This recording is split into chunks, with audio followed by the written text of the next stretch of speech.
হুজুরদের মধ্যে থেকে যে খবরটা দিতে এসেছে তিনি ভাবতে লেগেছে কোনো জাসুস তো নয়, কোনো গোয়েন্দা তো নয়, এমন করে খবরটা পেয়ে গিয়ে সাহাবাদের উপরে হামলা করার জন্য ছুটছে। এই সাহাবী বড় ঘোড়াটাকে ছুট করে তাড়ার চেষ্টা করেছে, কিন্তু ঘোড়াটা এত দ্রুত যেতে লেগেছে ওই সাহাবী পৌঁছাবার আগে ওই গুরু ঢাকা শরীফ জায়গাটা ওই ঘোড়ার উপরে যিনি সওয়ার ছিলেন এমন করে লড়াইয়ের ময়দানে আগে পৌঁছে যায়। লড়াইয়ের ময়দানে পৌঁছে গিয়ে সিপাহাসালার খালিদ বিন ওলীদ যিনার নেতৃত্বে লড়াইটা হতে লেগেছে, কামান্ডার চিফ যিনি চেয়েছে কিনা চতুর্দিকে ঘোড়াটা ঘুরতে লেগেছে।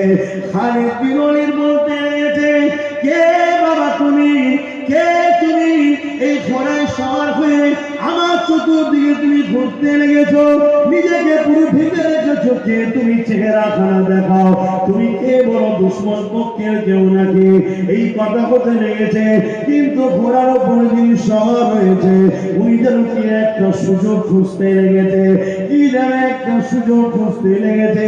যখনই একটা সুযোগ পেয়েছে যে জায়গায় মুখের কাপড়টা তুললে কেউ দেখতে পাবে না, এই রকম একটা পরিস্থিতিতে মুখের নিকাবটা যখন তুলে দিয়েছে খালিদ বিন ওলীদ দেখতে লেগেছে এই অন্য কেউ না, এই হলো আমার পিয়ারের স্ত্রী।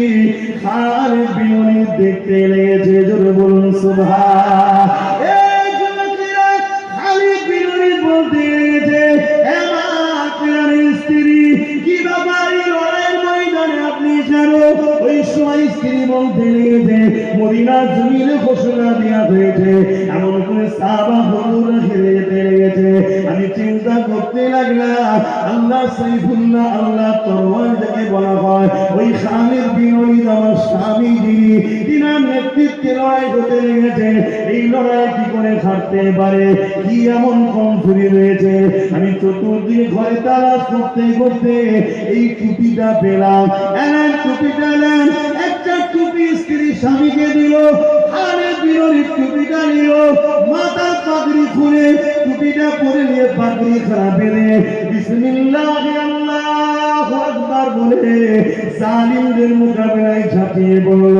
যে যুদ্ধ করবে জিতার পরিচয় ছিল না, টুপিটা মাথায় দিবার বরকতে ওই হারা যুদ্ধকে আল্লাহ পাক বিজয় করে জিতিয়ে দিয়েছিলেন। আরো জোরে বলুন আল্লাহু আকবার, আল্লাহু আকবার। ওই টুপির মধ্যে কি ছিল, কি এমন ব্যাপার রহস্য রয়েছে, এটা কি জানার প্রয়োজন নাই। খালিদ বিন ওলীদ বলেছিল, এ আমার নবী সাহাবারা 125টা লড়াই আমি জিতেছি, 125 জায়গাতে লড়াই করতে গেছি, কোন এক জায়গাতে আমি হারি না, জিতেছি। এই কৃতিত্ব আমার নয়, এই কৃতিত্বটা হলো আমার রাসূলুল্লাহ। ওই টুপির মধ্যে আল্লাহ নবী নূর নবীর দাড়ি মুবারক রাখা ছিল। আল্লাহ নবী একদিন খালিদ বিন ওলীদকে একটা দাড়ি মুবারক দিয়েছিল।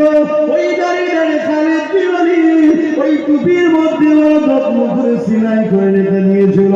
প্রতিটা লড়াইয়ের ময়দানে ওই টুপিটা পরে যেত, হুজুরের দাড়ির বরকতে প্রতিটা ময়দান আল্লাহ ফতে দিয়ে দিত। ওই দিন টুপিটা রেখে দিয়ে পাগড়ি পরে চলে গিয়েছিল। বেতিয়াল হোক যাই হোক কোনো কারণে যখনই টুপিটা মাথায় দিল আল্লাহ ফতে ঘিরে দিল। কি বুঝতেন এই মেসেজ, কি শিক্ষা পেতেন এই হাদিস থেকে?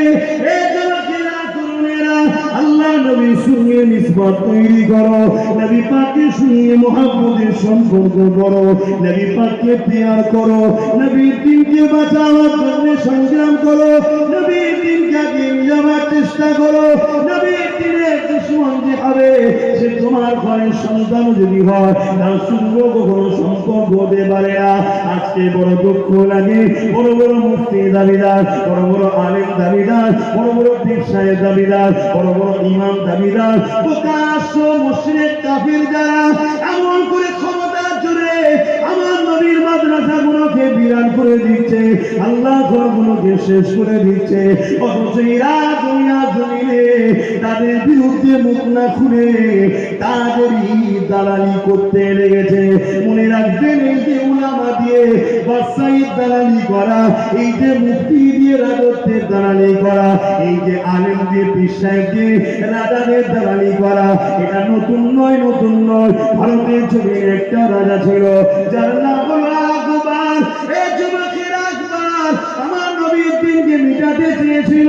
কোরআনের বিরুদ্ধে একটা কিতাব বার করেছিল, যে কিতাবটার নাম হলো দ্বীনে ইলাহি। ওই কিতাব যখন বার করেছে, দুনিয়ার হাজারো লাখো মুফতি মাওলানা আকবরের পক্ষে ফতোয়া দিয়েছে। আকবর ঠিক করেছে, আকবরের সাফাই দিয়েছে। সাধারণ লোকের কাছে কাছে গিয়ে এই আলেমরাই প্রচার করেছিল, তোমরা আকবরের পক্ষে থাকো। সাধারণ মানুষ জিজ্ঞাসা করতে লেগেছে, আকবর তো কোরআনের বিরুদ্ধে দিয়ে ইলাহি বার করেছে। তারা বড় বড় ফতোয়া দিয়ে শরিয়াতকে ভুল বুঝিয়ে সাধারণ মানুষের ঈমানকে লুটে আকবরের টাকা খেয়ে আকবরের দালালি করেছিল। সেই দিন কিন্তু আল্লাহ নবীর একজন গোলাম দাঁড়িয়েছিল, এনার নাম হলো হযরত মুজাদ্দিদ আল-ফিসানি।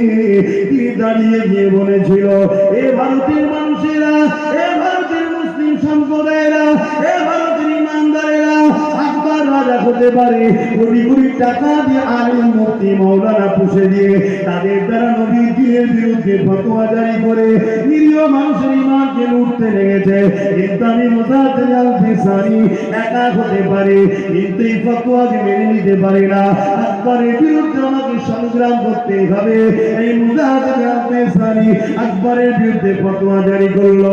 বিভিন্ন মজলিসে, বিভিন্ন খানকাতে, বিভিন্ন জায়গাতে আকবরের বিরুদ্ধে ফতোয়া জারি করলো। একবার সৈন্য দিয়ে, পুলিশ দিয়ে মুজাদ্দিদ আল-ফিসানিকে রুখতে চেয়েছে, কিন্তু নবীর গোলামকে কখনো রুখা সম্ভব না। কারণ এই জমিন আল্লাহ নবীর জন্য করেছে, এই আসমান আল্লাহ নবীর জন্য করেছে, এই কায়নাত আল্লাহ নবীর জন্য করেছে। হয়তো গোলামের আগে কিছু ফোর্স নাই, গোলামের আগে কিছু ফোর্স নাই তো কি হয়েছে? গোলামটা কার দেখতে হবে? একবার একদিন চ্যালেঞ্জের মোকাবেলা এলো। এই চ্যালেঞ্জের মোকাবেলাতে এমন করে মুজাদ্দিদ আল-ফিসানি একদিকে দাঁড়ালো, আর একদিকে আকবর সম্রাট বাদশা দাঁড়ালো, পুরো ভারতের বাদশা দাঁড়ালো। আকবরের পক্ষে হাজার হাজার শরীফ করা ইমাম, হাজার হাজার শরীফ করা মুফতি, হাজার হাজার শরীফ করা মাওলানা দাঁড়ালো। এই যুবকেরা আর আমার মুজাদ্দিদ আল-ফিসানির দিকে গুটি কত মানুষ দাঁড়িয়ে রইল।